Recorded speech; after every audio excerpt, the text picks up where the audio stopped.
يا أيها الذين آمنوا توبوا إلى الله توبة نصوحا آمنت بالله صدق الله العظيم إن الله وملائكته يصلون على النبي يا أيها الذين آمنوا صلوا عليه وسلموا تسليما مل کے پڑھ لیجیے الصلاة والسلام عليك يا رسول الله وعلى آلك وصحابك يا نور الله. اعلیٰ حضرت امام اہل سنت اشار امام احمد رضا خان علیہ رحمۃ الرحمن بڑے خوبصورت انداز میں کہتے ہیں لطف ان کا عام ہو ہی جائے گا لطف ان کا عام ہو ہی جائے گا شاد ہر ناکام ہو ہی جائے گا شاد ہر ناکام ہو ہی جائے گا. پھر کہتے ہیں ایسا ان کی گلی میں جا پڑو سائلوں مانگنے والوں ان کی گلی میں جا پڑو. کیوں؟ کچھ نہ کچھ نام ہو ہی جائے گا کچھ نہ کچھ نام ہو ہی جائے گا لطف ان کا عام ہو ہی جائے گا بے نشانوں کا نشہ مٹتا نہیں جس کا نشان ہی نہیں وہ مٹے گا کیسے جس چیز کا نشان ہی نہیں تو مٹے گا کیسے. تو کہا بے نشانوں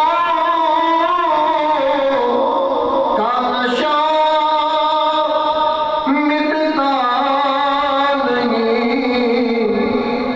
مٹتے مٹتے نام ہو ہی جائے گا مٹتے مٹتے نام ہو ہی جائے گا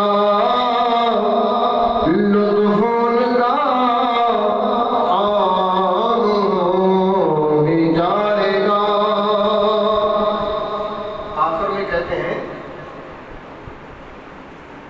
کہ اے رضا ہر کام کا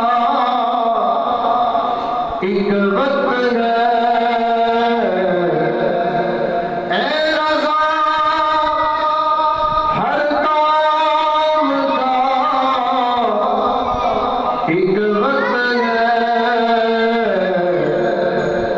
دل کو بھی آرام ہو ہی جائے گا دل کو بھی آرام ہو ہی جائے گا.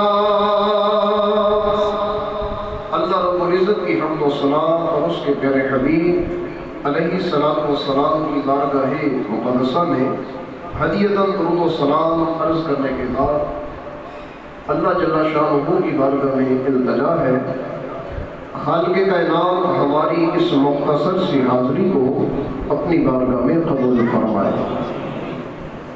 شب برات کی رات ایک ایسی عظیم المرتبہ برکت والی رات ہے کہ اس کے اندر اللہ تبارک و تعالی بذات خود ہر مسلمان سے، ہر انسان سے مخاطب ہو کر کہتا ہے کوئی مجھ سے مانگنے والا؟ ہے کوئی اپنے گناہوں سے توبہ کرنے والا؟ تو جب اللہ ایک بندے سے راضی ہو کر اس کو اتنی بڑی آفر کرتا ہے تو پھر بندے کو بھی چاہیے نا وہ اپنے رب کی بارگاہ میں عاجزانہ طور پر انکساری لے کر، رب کا خوف لے کر اپنے رب کی بارگاہ میں حاضر ہو جائے۔ اللہ کا قرآن میں حکم یہ ہے، فرمایا یا ایھا الذین آمنوا توبوا الی اللہ توبۃ نصوحا، اے ایمان والو اللہ کی بارگاہ میں توبہ کرو، توبہ بھی اس طرح توبۃ نصوحا، سچے دل سے توبہ کرو۔ نصوحا توبہ بھی ایسے نہیں کرنی۔ مثال دیتا ہوں چھوٹی سی، ہماری توبہ ایسی ہوتی ہے، نماز میں کھڑے ہیں، جیب میں موبائل ہے، موبائل کے اندر میموری کارڈ ہے یا ویسی میموری ہے اور اس میں گانے، بیہودہ تصویریں اور نہ جانے کیا کچھ، اس کو تو ڈیلیٹ نہیں کیا، ختم نہیں کیا، گناہ کو بھی تیری جیب میں باقی ہے اور تو اپنے رب کی بارگاہ میں کھڑا ہے، پھر ساتھ ساتھ دعا بھی کر رہا ہے، تو گویا اپنے آپ کو دھوکہ دے رہا ہے یا اپنے رب کو؟ جب گناہ سے سچی توبہ کی نہیں تو یہ ناٹک کیسا؟ رب کی بارگاہ میں آنا ہے تو رب کہتا ہے سچے دل سے توبہ کر گیا، سچے دل سے توبہ کر کے، چور اپنے دل میں چھپا کر نہیں، کیونکہ اللہ وہ ہے الا یعلم من خلق وهو اللطیف الخبیر، کیا وہ نہ جانے جس نے پیدا کیا؟ فرمایا وہ تو باریک سے باریک بات کو بھی جانتا ہے۔ لطیف کا معنی ہوتا ہے بالکل باریک، ہوا جو ہوتی ہے اس میں لطافت ہے، جب لطافت ہے تو یہ نظر نہیں آتی، ہوا کو کبھی کسی نے دیکھا نہیں ہے کیسی ہے، اس کا رنگ کیسا ہے، کیفیت کیسی ہے، بس محسوس ہوتی ہے کیونکہ اس میں لطافت ہے، نظر نہیں آتی، اور جو ہوا سے بھی زیادہ باریک ہے اللہ اس کو بھی جانتا ہے۔ تو جب ایسی شے کو جانتا ہے تو پھر تیرے دل کو کیوں نہیں جانتا؟ تیرے دل میں کیا ہے پیدا رب نے کیا، تو وہ دل کے ہر کونے کھانچے کو بھی جانتا ہے، ہر شے کو جانتا ہے، اس لیے رب کی بارگاہ میں آنا ہے اور سچے دل سے توبہ کر کے۔ پہلا حکم یہ ہے اے ایمان والو اپنے رب کی بارگاہ میں آؤ، توبہ کرو، اور توبہ بھی کرو پکے دل سے، سچے دل سے، ایسا نہیں کہ زبان سے ہو اندر سے بالکل جوڑ چھپا ہو، اس انداز میں نہیں۔ توبہ کرنی ہے اوپر سے بھی اور اندر سے بھی۔ مومن منافق نہیں ہوتا اور منافق مومن نہیں ہوتا، یہ بات پکی ہے۔ منافق ایسا ہوتا ہے اوپر سے کچھ ہوتا ہے اندر سے کچھ ہوتا ہے، لیکن رب کی بارگاہ میں منافقت نہیں چلتی۔ اسی وجہ سے اللہ تعالیٰ نے کسی منافق کو نہیں کہا یا ایھا المنافقون، بالکل نہیں کہا۔ جب بھی باری آتی ہے تو رب ایمان والے کا ذکر کرتا ہے، کیونکہ ایمان والے کا دل بھی سچا ہے، زبان بھی سچی ہے، نیت بھی صاف ہے تو منزل آسان ہے۔ تو ایمان والے سے رب کا خطاب ہے۔ سلطان العارفین سلطان باہو بھی کہتے ہیں کہ جو اللہ تبارک و تعالیٰ ہے یہ ملتا بھی اسی بندے کو ہے جس کے دل کی نیت اچھی ہے، رب بھی اسی کو ملتا ہے۔ کہتے ہیں جے رب ملتا من منا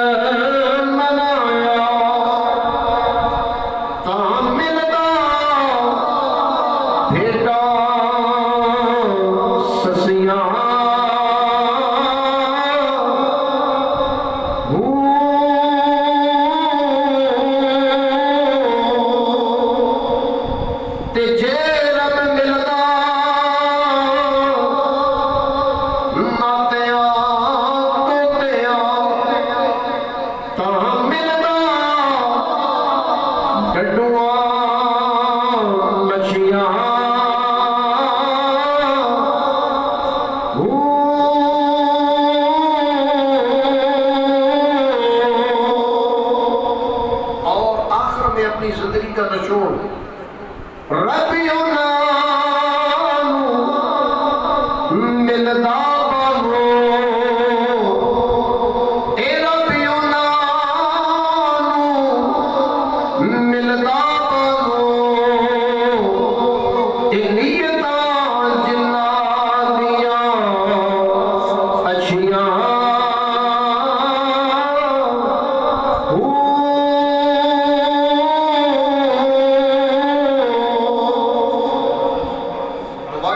حقیقت ہے کہ ظاہر سے بندہ بڑا بند سمر کے آ جائے اور سمجھے کہ رب میرا ہی ہے، تو ایسا نہیں ہوتا۔ نبی پاک علیہ السلام نے فرمایا، امام غزالی اس کو لکھنے والے احیاء العلوم کے اندر اس حدیث کو لکھا کہ ایک بندہ اس کے کپڑے پھٹے پرانے اگر کسی سے کچھ مانگے کوئی اس کو دیتا نہیں، اگر کسی کے دروازے پر جائے کہ کوئی اپنی بیٹی کا مجھ سے نکاح کر دے، کوئی رشتہ دینے کے لیے تیار نہیں، کیونکہ اس کی حالت ہی بڑی عجیب ہے، مطلب دنیا کی نظر میں اس کا کوئی مقام نہیں، لیکن اللہ کی بارگاہ میں اس بندے کا اتنا مقام ہے کہ میرے آقا فرماتے ہیں کہ اگر رب سے یہ بندہ جنت مانگے تو اللہ فوراً عطا کر دے۔ اب بتائیے ذرا کون ایسا ہے جس کے سوٹ کی بنا پہ رب ملتا ہے؟ کون ایسا ہے جس کو اچھے لباس میں دیکھ کر سمجھا جائے کہ رب اسی کے ساتھ ہے؟ ایسی کوئی سند نہیں ہمارے پاس، سند یہی ہے کہ رب اسی کے پاس ہے جس کے دل کی نیت اچھی اور صاف ہے، چاہے وہ امیر ہے چاہے وہ غریب ہے، جیسا بھی ہے، عالم ہے جاہل ہے، کوئی بھی ہے، دل کی نیت اچھی ہے تو اس دل کے اندر اللہ کی رحمتوں کا نزول ہوتا ہے۔ حدیث پاک یہ ہے، نبی پاک علیہ السلام نے فرمایا اللہ تمہاری صورتوں کو نہیں دیکھتا، تمہاری صورتوں کو نہیں دیکھتا، تمہارے مال کو نہیں دیکھتا، اللہ رب العزت دیکھتا ہے تو تمہارے دلوں کو دیکھتا ہے، دل کی کیفیت کیا ہے۔ اسی وجہ سے رب نے فرمایا اے ایمان والو توبہ کرنی ہے تو دل سے توبہ کرنی ہے۔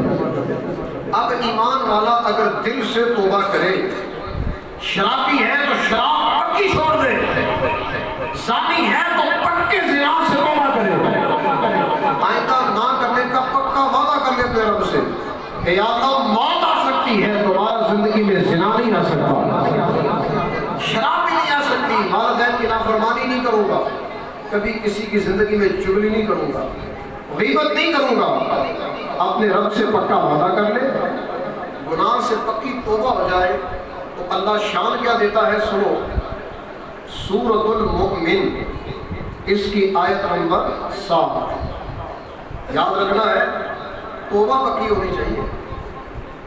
مقام بڑا ہوا ہے جو میں پڑھنے لگا ہوں، لیکن شرط یہ ہے کہ توبہ پکی ہونی چاہیے۔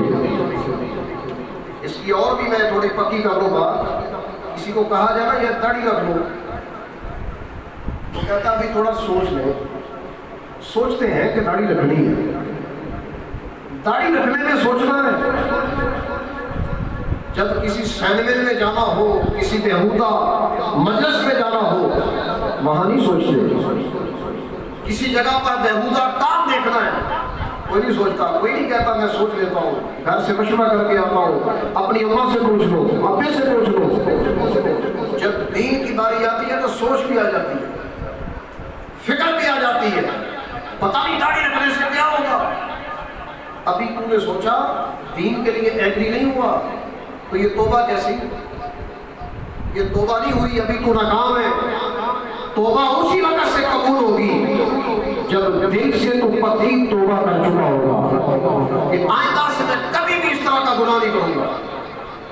پھر ایک بندہ ہے نمازیں بھی پڑھتا ہے، صدقہ بھی دیتا ہے، زکوٰۃ بھی دیتا ہے، ٹائم پر دیتا ہے، اور جب اس سے مانگا جائے فوراً دیتا ہے، لیکن کمائی حلال کی نہیں، اس کا کاروبار حلال کا نہیں، بزنس کے اندر کمزوری ہے، مال ناجائز کا ہے،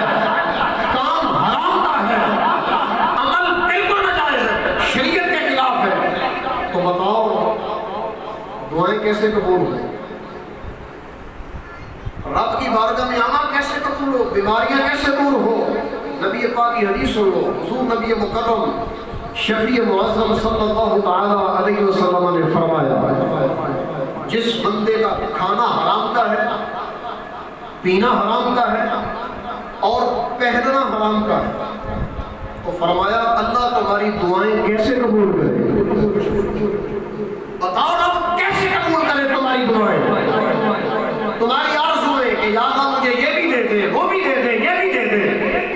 تیرا کھانا تو حلال کا نہیں ہے، پینا حلال کا نہیں ہے، پہننا حلال کا نہیں ہے، کاروبار سارا ناجائز ہے، اور بندہ اپنے آپ کو نیک سمجھ رہا ہے۔ ہاں توبہ کرنی ہے تو پکے دل سے۔ رب کا یہ پہلا حکم یہی ہے، اے ایمان والو توبو الی اللہ توبۃ نصوحا، اپنے رب کی بارگاہ میں توبہ کرو پکے دل سے۔ جب سچے دل سے تمہاری توبہ ہو جائے گی، میں شان کیا دیتا ہوں ایسے توبہ کرنے والوں کو۔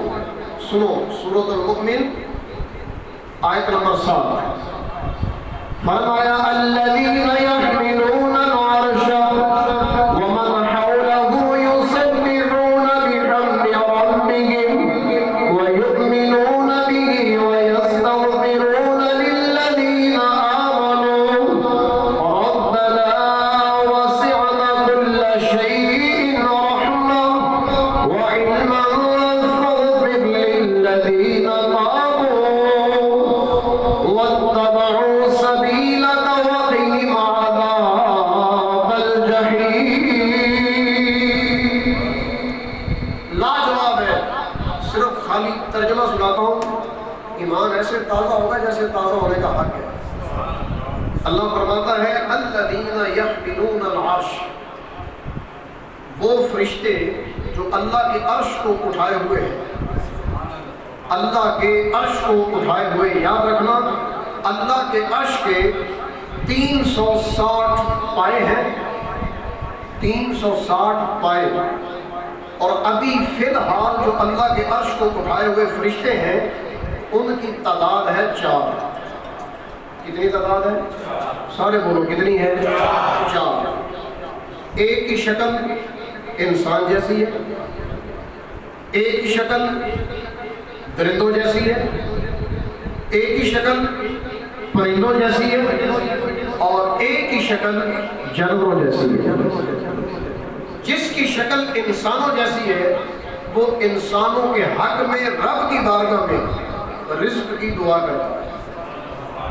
اللہ کے عرش کو اٹھائے ہوئے فرشتہ کہتا ہے یا اللہ انسانوں کو رزق عطا کر۔ تو پھر کوئی ایسا ہے جو رات کو بھوکا سو جائے؟ فرشتے دعائیں کرتے ہیں یا اللہ اس کو بھوکا نہیں سلانا، رزق دینا ہے۔ تو اللہ کسی بھی ذریعے سے بندے کے رزق کا انتظام خود کرتا ہے۔ دے رہا رزق نہیں سب کو رزق مل رہا ہے، کوئی اپنا ہے پھر بھی دے رہا ہے، بیگانہ ہے پھر بھی دے رہا ہے، کوئی کافر ہے اس کو بھی مل رہا ہے، اگر کوئی مومن ہے اس کو بھی دیا جا رہا ہے، تو سب کو مل رہا ہے، کیونکہ فرشتے انسانوں کے حق میں رزق کی دعا کر رہے ہیں۔ دوسرا فرشتہ درندوں کی شکل کا، شیر، چیتا اور بھی جنگل کے جتنے درندے ہیں، سب کے حق میں وہ فرشتہ اپنے رب کی بارگاہ میں رزق کی دعا کرتا ہے۔ اسی وجہ سے کوئی بھی جنگل کا درندہ بھوکا نہیں ہوتا، سب کو ان کا رزق دیا جاتا ہے۔ رہی بات ان جانوروں کی، تو جانوروں کو بھی بھوک کی پرواہ نہیں، رزق ان کو بھی دیا جاتا ہے۔ جس فرشتے کی شکل جانور جیسی ہے وہ ان جانوروں کے حق میں رب سے کہتا ہے یا اللہ ان کو بھی رزق عطا کر۔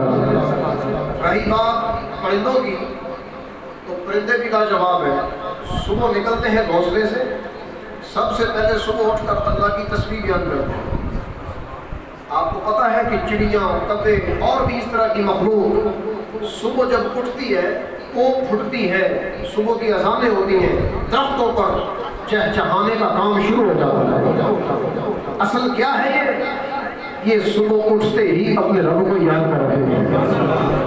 ادھر میں اور ایک جملہ دے دوں، رب کی عظمت اور بھی دل میں پکی ہو جائے گی۔ ایک چڑیا ہوتی ہے، چڑیا یہ سوتی ہے درخت کی شاخ پر،